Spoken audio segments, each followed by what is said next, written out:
Public కూడా కొంత మీ సాహసానికి జోహార్.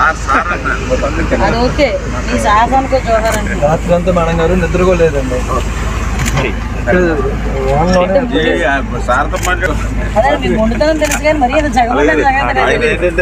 అది లెక్కలు మనకంటే కొంచెం అడ్వాన్స్ ఉంటారు కదా, కొంచెం డెప్త్కి వెళ్తారు. మనం ఒక లేబర్కి వెళ్తే ఇంకా అందరిలోకి వెళ్తాయి. దీంట్లోకి వస్తుంది, ఇది కృష్ణాకు పోతుంది, ఈ వాటర్ విజయవాడకు వస్తుందండి. అంటే మనకి ముందు 3 అరెస్ట్ చేసుకుంటే విజయవాడకి వాటర్ క్లోజ్ అయిపోతుంది. ఇంకా ఇది అరెస్ట్ చేస్తానే విజయవాడ వాటర్ తక్కువ.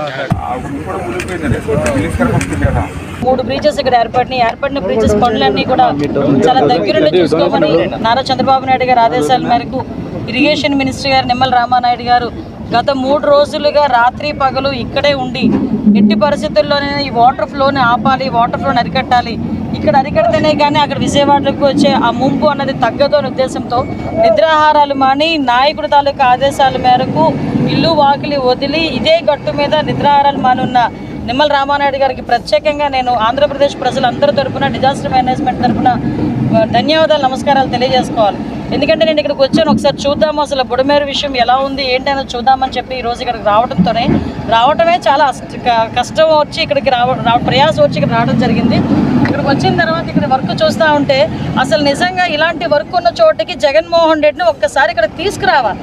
ఎందుకంటే బుడమేరు అంటే ఒక నది, బుడమేరు గేట్లు ఎత్తాడు, బుడమేరు అంటే ఏంటో కూడా తెలియని వ్యక్తి సీఎం అయిపోయి 5 సంవత్సరాలు ప్రజల తాలూకా కష్ట నష్టాలని పక్కన పెట్టి సుమారుగా 5 సంవత్సరాలు కూడా తన లాభాపేక్ష గురించి పరిపాలించిన వ్యక్తి ఈరోజు బయటకు వచ్చి నోటికొచ్చినట్టు మాట్లాడుతూ ఉంటే మళ్ళీ పైగా ప్రజలందరినీ భయభ్రాంతులకు గురి చేయడం, ఏదో బుడమేరు లెవెల్ పెరిగిపోయింది మళ్ళీ వాటర్ అంతా కూడా విజయవాడ మీదకి వచ్చేస్తుందట, ఇలాగంటే అలాగంటే అని సాక్షిలోని నోటుకొచ్చినట్టు రాయటం.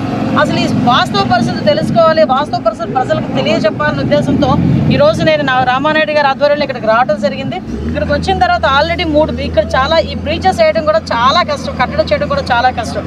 ఎందుకంటే మొత్తం లూజ్ సాయిల్, ఈ లూజ్ సాయిల్ మీద వెహికల్స్ రావడం కూడా చాలా కష్టమైన పరిస్థితుల్లో ఎట్టి పరిస్థితుల్లోని కూడా ఇటువైపు అక్కడ బ్రీచ్ క్లోజ్ చేయాలనే ఉద్దేశంతో ఒక బ్రీచ్ ఆల్రెడీ క్లోజ్ చేసి సక్సెస్ఫుల్గా పూర్తి చేయడం, ఈరోజు ఈవినింగ్ కల్లా మళ్ళీ 2వ బ్రీచ్ పూర్తి చేయడానికి సమాయత్తం అవడం, 3వ బ్రిడ్జ్ కూడా పూర్తి చేసి ఈరోజు నేను ఇక్కడ నుంచి కదులుతానని చెప్పి ఇరిగేషన్ మినిస్టర్ గారు కానీ అధికారులందరూ కూడా తిరిగి సమాయత్తం అవడం, ఇవన్నీ చూస్తూ ఉంటే చంద్రబాబు నాయుడు గారి తాలూకా చిత్తశుద్ధి, ఎన్డీఏ తాలూకా చిత్తశుద్ధి కనిపిస్తూ ఉంది.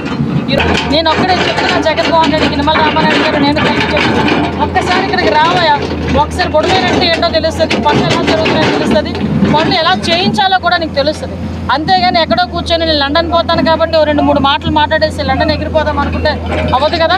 ఈరోజు ఒకటే చెప్తున్నాం, నాయకుడు చిత్తశుద్ధి ఉంది, ఆ నాయకుడు కింద పనిచేస్తున్న మా మంత్రులందరికీ చిత్తశుద్ధి ఉంది, ఎమ్మెల్యేలందరికీ చిత్తశుద్ధి ఉంది, ఓవరాల్గా ఎన్డీఏ కూటమికి చిత్తశుద్ధి ఉంది. ఎట్టి పరిస్థితుల్లోనైనా ప్రజలందరూ ఇబ్బంది లేకుండా చూసుకునే బాధ్యత తీసుకుంటాం.